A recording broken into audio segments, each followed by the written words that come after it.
Hello guys, ito nga pala ang aming ginagawa lalo na kapag umuulan at bumaha ng ganito guys dito sa amin. Nag-aabang kami palagi guys ng mga niyog na kagaya niyan guys na lumulutang dito sa ilog guys dahil syempre pera na yan guys, wag natin aksayahin yung mga yan guys. Ayan, nandun na nga si Loren sa may guys, sa gitna ng dahil hindi pa naman masyadong malakas yung agos ng ilog kaya pwede pang makapunta doon sa gitna ng ilog guys para mag ng niyog guys. Grabe, bumaha na talaga siya guys. Mangunguha pala kami ngayon ng isda guys. Ay, isda ng niyog.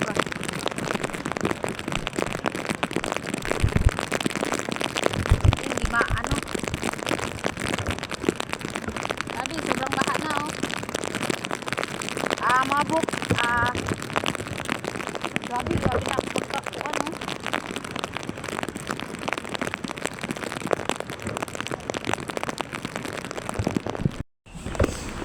Ayan, bawal gayahin yan guys dahil pang professional lang yan guys.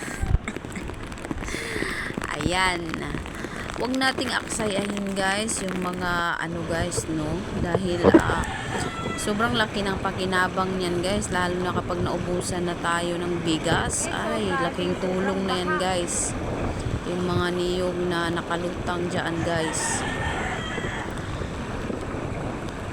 Ayan, video pa rin ako guys kahit sobrang baha na guys. Nakuha namin ang niyog guys doon sa baha guys. Ito pa lang, konti pa lang guys.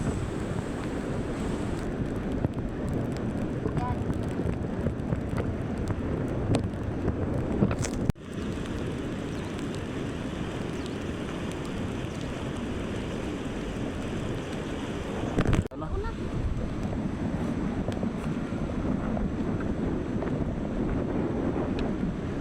Kunin ko ito guys.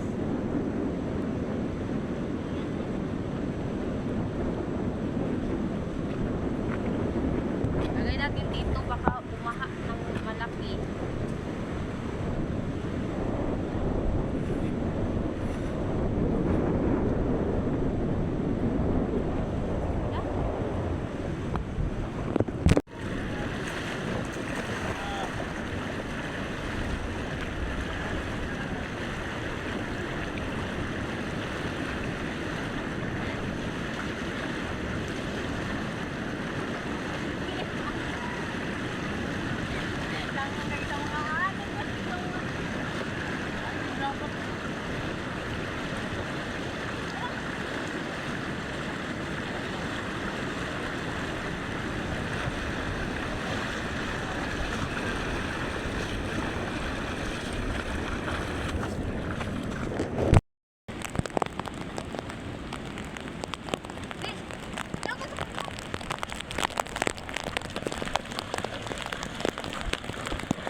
Grabe talaga guys, bumaha na guys.